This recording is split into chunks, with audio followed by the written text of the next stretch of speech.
तो अब हम लोग करेंगे प्रैक्टिस। इसमें कहा गया है कि तीनों मेथड्स, इनलाइन, इंटरनल और एक्सटर्नल, देख सकते हैं आप। मतलब एक बार आपने सीएसएस लिखा, एक बारी में आप उसको अलग अलग अलग अलग वेब पेज से या एचटीएमएल डॉक्यूमेंट में उसको जोड़ सकते हैं। ठीक है, hello, welcome to tech OGs. आज है हमारे अल्फा सीएसएस सीरीज का एपिसोड नंबर 2। आज हम लोग डिस्कस करेंगे कैसे सीएसएस कोड लिखा जाता है और किन किन प्रकार से हम लोग सीएसएस कोड लिख सकते हैं। और आज हम लोग कोडिंग भी करेंगे, मैं लाइव कोडिंग करके भी दिखाऊंगा और आपको भी करना है कोडिंग। कोडिंग करने के लिए आप VS कोड इंस्टॉल कर लें, उसका PDF डिस्क्रिप्शन बॉक्स में मिल जाएगा। VS कोड और कुछ कुछ एक्सटेंशंस है, उसको इंस्टॉल करना है, तो आपको बस PDF डाउनलोड करना है और लिंक पे क्लिक करके उसको इंस्टॉल कर लेना है। ओके, तो हम लोग शुरू करते हैं। CSS 3 तरह से ऐड किया जा सकता है। सबसे पहला है इनलाइन, दूसरा है इंटरनल और तीसरा है एक्सटर्नल। इनलाइन का मतलब क्या होता है, ये ओल्ड तरीका है, ओल्ड।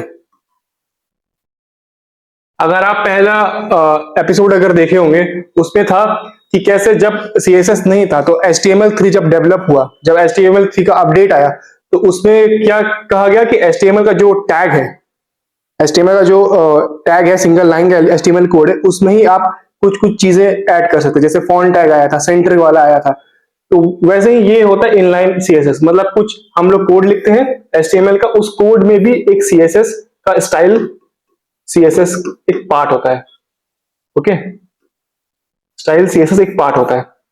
इंटरनल क्या होता है, इंटरनल का मतलब भी वही होता है कि हम लोग एक वेब पेज में HTML और CSS कोड साथ में ही लिखते हैं, लेकिन हम लोग जो CSS कोड होता है वो पूरा CSS एक बार में ही लिखते हैं। ऐसा नहीं कि एक HTML लाइन पे CSS कोड लिखा, फिर दूसरे HTML लाइन पे दूसरा CSS कोड लिखा, तीसरे HTML लाइन में तीसरा CSS कोड लिखा। तो ये एक तरह से डिवाइड भी हो जाता है कि HTML का कोड इतना हो गया, CSS का कोड इतना हो गया। एक्सटर्नल क्या होता है, इसमें तो भाई एक HTML की फाइल अलग से बन जाती है और एक CSS की फाइल अलग से बन जाती है और दोनों को जोड़ दिया जाता है। ठीक है, इतना समझ में आया होगा। तो हम लोग डेफिनेशन रीड कर सकते हैं। Interline inline CSS directly in the HTML element पे डायरेक्टली लिखा जाता है। Internal CSS inside a style tag within the HTML document, इसको HTML डॉक्यूमेंट पे लिखा जाता है। एक्सटर्नल CSS क्या होता है, using a separate CSS file link to the HTML document. Okay,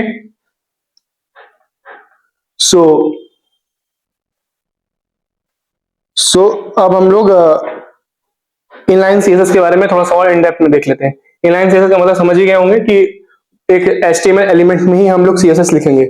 तो इसका ये एग्जांपल है, जैसे ये P टैग है। P टैग का मतलब पता ही होगा आपको, पैराग्राफ टैग, पैराग्राफ टैग। अगर आप HTML का सीरीज नहीं देखें तो मैं कहूंगा आप वो सीरीज जरूर देखें, तो आपको और अच्छे समझ में आएगा। ये पैराग्राफ टैग है, ठीक है, और एक पैराग्राफ लिखा हुआ है। पैराग्राफ क्या है, this is style with inline CSS। आप देख सकते हैं कुछ एट्रीब्यूट है इसमें, जैसे स्टाइल का क्या है, कलर, फॉन्ट साइज। कलर क्या होगा इसका, ब्लू होगा। फॉन्ट साइज क्या होगा, 18px। ठीक है, तो ये जो है ये एक CSS का पार्ट हो गया। तो आप देख सकते हैं यहाँ पे एक CSS लिखा हुआ है। ये ओपनिंग टैग में लिखा जाता है, ओपनिंग टैग में लिखते हैं इसको। ठीक है, तो आपको क्लियर हो गया होगा। तो हम लोग इसका एडवांटेज देख लेते हैं कि बस एक ही एडवांटेज, एक ही दो एडवांटेज है कि क्विक होता है और छोटे, बहुत ही छोटे क्या मैं कहूंगा, बहुत ही छोटे कोड के लिए इस्तेमाल किया जाता है। और डिसएडवांटेज क्या है, हार्डर टू मेंटेन और इसको सेपरेट नहीं किया जा सकता। और ये जो तरीके हैं ये आज के जमाने में या आज के लोग इसको यूज नहीं करते हैं, क्योंकि ये ओल्ड तरीके हो गए हैं और इससे बेहतर तरीके भी हैं, काफी बेहतर तरीके हैं। इंटरनल CSS, इनलाइन CSS में जैसे जैसे आपने देखा HTML एलिमेंट में है, जैसे कि ये पैराग्राफ टैग में ही हम लोग ने स्टाइल करके लिखा था, लेकिन यहां पर एक सेपरेट, यहां से यहां तक इस सब स्टाइल वाला एक ही बार में लिखना है। ठीक है, तो इसमें भी क्या है, पहले आप HTML पढ़े। पैराग्राफ क्या, this style with the internal CSS।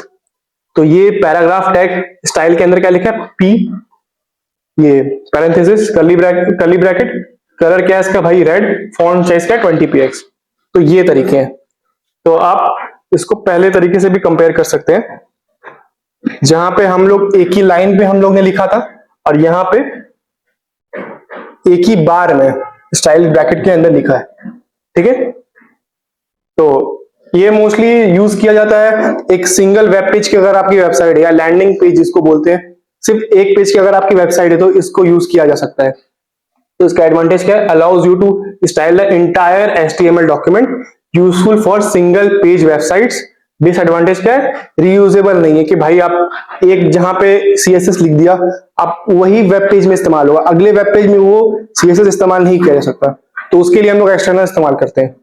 ठीक है, तो ये एक्सटर्नल आ गया। अब एक्सटर्नल पे आप देखिए, यहां पर एक सेपरेट HTML का डॉक्यूमेंट आया, ठीक है, जिसमें सिर्फ कंटेंट है, और एक CSS फाइल है जिसमें सिर्फ कलर दिया है। इसमें क्या लिखा है, this is styled with external CSS, और P वैसे ही जैसे आप इंटरनल पे देखा था, सेम वैसे ही है, बस इसको सेपरेट फाइल में लिखा गया। और यहां पे सेपरेट फाइल को जोड़ता ये है, link REL style sheet href style.css। REL का मतलब क्या होता है, रिलेशनशिप,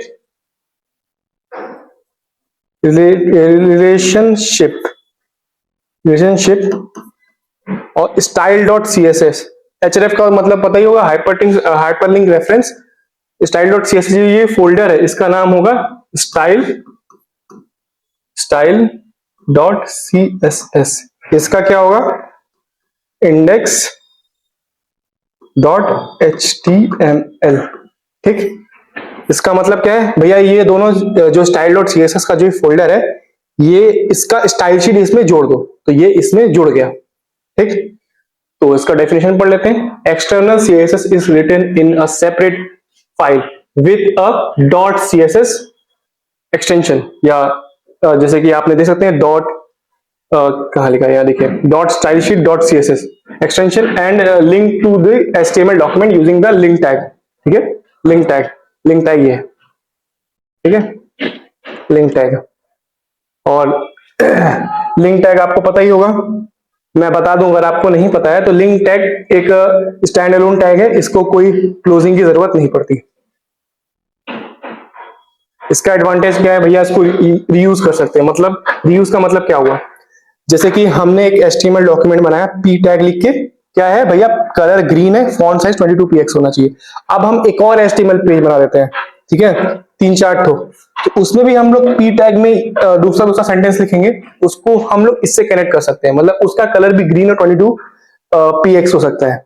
मतलब एक बार आपने CSS लिखा, एक बारी में आप उसको अलग अलग वेब पेज से या HTML डॉक्यूमेंट में उसको जोड़ सकते हैं। ठीक है, तो promote reusability and consistency, easy to maintain and update style. इसको अपडेट करना भी आसान है, आपको लंबा चौड़ा कोड देखने की जरूरत नहीं है। अगर आपको स्टाइल्स में दिक्कत दिख रही है तो आप स्टाइल के फोल्डर में जाइए, वहां जाके आप चेंजेस कर लीजिए।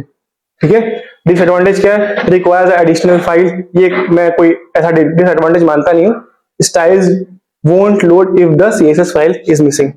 स्टाइल लोड ही नहीं होगा अगर वो फाइल डिलीट हो गया या नहीं है, या अगर उसका नाम गलत है। आप इसका कंपैरिजन टेबल देख सकते हैं, easy to use, high, moderate, maintain reusability, performance, scalability. अगर आपको ये PDF चाहिए तो आपको डिस्क्रिप्शन बॉक्स में लिंक मिलेगा, उसमें आपको ये PDF वगैरह पूरा मिल जाएगा। ठीक है, इसका PDF हो गया, या डाउनलोड कैसे करना है वो VS कोड और उसे कुछ प्लगइन्स, वो आपको डिस्क्रिप्शन बॉक्स में उसके सारे PDF वगैरह मिल जाएंगे। तो when to use each method, जैसे मैंने ये एक तरह का समरी समझ जाइए, यूज फॉर क्विक टेक्सटिंग और unique style, avoid for large scale projects. ठीक है, use for single page projects, useful when the external linking is not required, use for multi page projects, ideal for consistent and maintainable styles. ये बहुत ही छोटे या एकदम छोटे से, अगर आप HTML का डॉक्यूमेंट हो उसमें यूज करना चाहिए, अगर आपका सिंगल पेज की वेबसाइट है तो आप उसका इसका यूज करना चाहिए, या आपका मल्टी पेज का वेबसाइट है तो आप इसको यूज करना चाहिए। ठीक है, अब इट्स अ प्रैक्टिस टाइम, अब हम लोग प्रैक्टिस करेंगे। तो मैं चाहूंगा कि आप जितने भी VS कोड के प्लगइन्स और VS कोड को इंस्टॉल कर लें। तो और इंस्टॉल करने के बाद आपको डिस्क्रिप्शन बॉक्स में एक जिप फाइल मिलेगी, उसको भी आप डाउनलोड कर लें। डाउनलोड करने के बाद उसको एक्सट्रैक्ट करेंगे तो आपके पास एक फोल्डर आएगा। करना है जब आप उसको एक्सट्रैक्ट करेंगे कुछ ऐसा रहेगा, ठीक है। इसमें एक सॉल्यूशन का फोल्डर है और कुछ ऐसे हैं। ये सबको आपको VS कोड में लेना है। अगर आपको VS कोड का लिंक तो आपको मिल ही जाएगा, आप उसको इंस्टॉल वगैरह कर लीजिएगा, ठीक है। तो मैं खोल लेता हूं। तो ये है मेरा VS कोड का, तो सॉल्यूशन वाला मैं हाइड कर देता हूं। हमारा जो फाइनल जो होना चाहिए वो इसमें होना चाहिए, index.html होम पेज। इसमें कहा क्या है मैं थोड़ा समझा देता हूं। इसमें कहा क्या है कि तीनों मेथड्स इनलाइन, इंटरनल और एक्सटर्नल का एंकर टैग हम लोग यहां पर डालेंगे यही नाम से, ठीक है।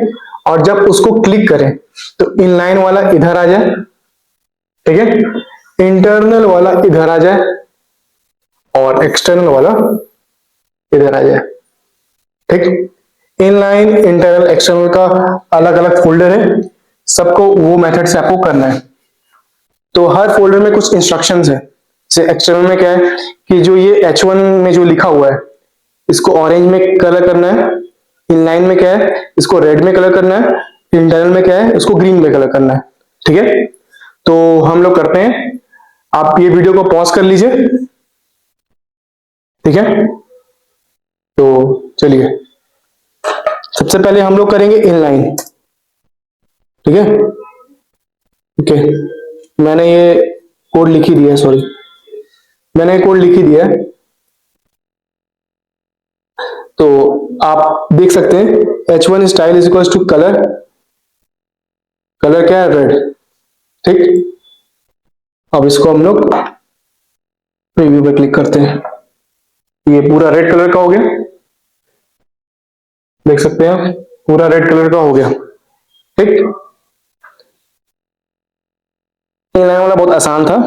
H1 के आगे हम लोग स्टाइल इस्तेमाल किया, फिर कलर, प्रॉपर्टी और प्रॉपर्टी की वैल्यू क्या है रेड, ठीक। इंटरनल अब इस्तेमाल करेंगे, इसको क्या करना है हम लोग को ग्रीन, ग्रीन में कलर करना है, ठीक है। तो हम लोग यहां लिखते हैं स्टाइल क्या H1, सॉरी H1, तो कलर क्या है COL, कलर ग्रीन, जी ग्रीन है। तो अब इसको हम लोग प्रीव्यू पे क्लिक करेंगे तो ये पूरा ग्रीन हो गया, देख सकते हैं पूरा ये ग्रीन हो गया, ठीक। अब हमें करना है एक्सटर्नल। एक्सटर्नल में क्या है यहां पे हम लोग करेंगे लिंक,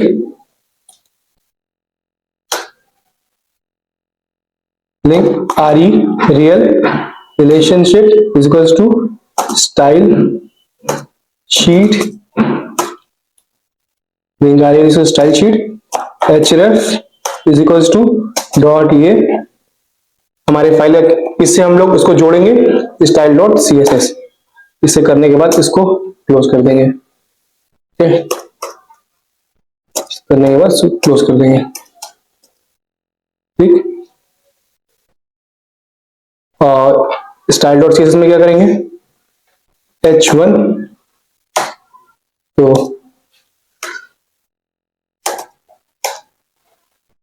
अब कलर, कलर क्या था इसमें एक्सटर्नल वाले में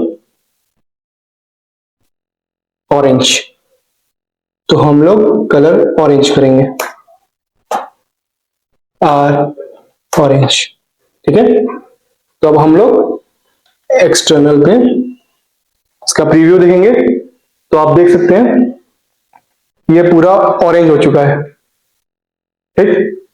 अब हमें तीनों को एक सिंगल वेब पेज पे जोड़ना है, तो हम index.html पे आएंगे, ठीक है। तो ये इसको मैं क्रॉस कर दे रहा हूं, आप देख सकते हैं अच्छे से। क्रिएट लिंक के लिए हम लोग एंकर टैग का इस्तेमाल करेंगे एक, ठीक है। एंकर टैग के अंदर href लिखेंगे, href इज इक्वल्स टू, सबसे पहले हम लोग करेंगे इनलाइन, तो यहां से कॉपी कर लेते हैं, यहां पे डालते हैं inline डॉट html, ठीक। मैं थोड़ा लेजी हूं तो मैं सबको कॉपी करके करूंगा। इंटरनल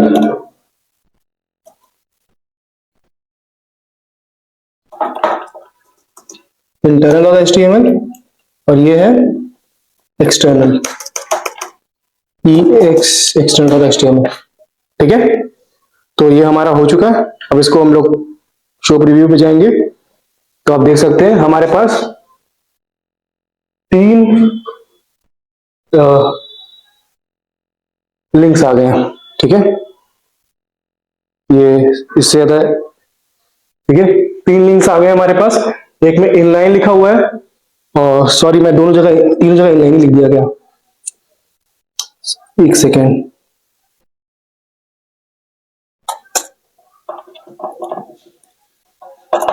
यहाँ इंटरनल आएगा, यहाँ पे एक्सटर्नल,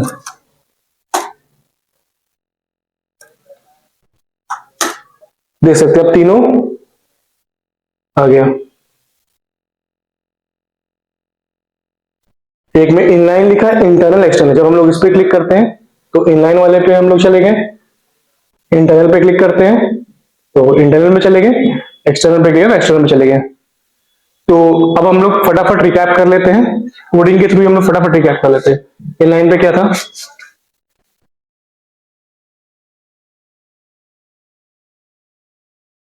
इनलाइन पे क्या था, एक सिंगल लाइन पे हम लोग कोड लिखे, जैसे यहाँ पे H1 का कलर हम लोग को चेंज करना, तो हम लोग स्टाइल इस्तेमाल किया और कलर रेड, ठीक है। ये इसकी प्रॉपर्टी थी, प्रॉपर्टी, और ये क्या है, वैल्यू, वैल्यू क्या है इसकी, रेड, ठीक। और इंटरनल, इंटरनल क्या था कि हम लोग एक ही बार में लिख देते हैं, जैसे कि हम लोग बॉडी में कंटेंट लिखा और इसको सेपरेट लिखा। आप ध्यान दे सकते हैं कि इसको हम लोग ने हेड टैग में लिखा है, बॉडी टैग में नहीं लिखा है, ठीक है। और एक्सटर्नल, एक्सटर्नल तो हम लोग भैया अलग ही स्टाइल डॉट सीएसएस में अलग ही फोल्डर, अलग ही फाइल बना के उसको जोड़ते हैं, ठीक है। तो आप देख सकते हैं href.style.css, इस पे हम लोग क्लिक करते हैं तो यहाँ पे एक सेपरेट बन गया। तो उम्मीद करते हैं आपको ये वीडियो पसंद आया होगा। आप जिप फाइल, VS कोड का प्लगइन्स वगैरह आप डिस्क्रिप्शन बॉक्स में आपको मिल जाएगा फोल्डर, और इसका पीडीएफ भी आपको डिस्क्रिप्शन बॉक्स में पीडीएफ पूरा फोल्डर मिल जाएगा। उम्मीद करते हैं आपसे फिर मुलाकात होगी।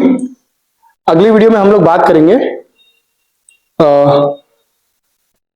अगली वीडियो में हम लोग बात करेंगे एडवांस सीएसएस सिलेक्टर्स पे, एडवांस सीएसएस सिलेक्टर्स। तो मिलते हैं आपसे अगली वीडियो में, थैंक यू।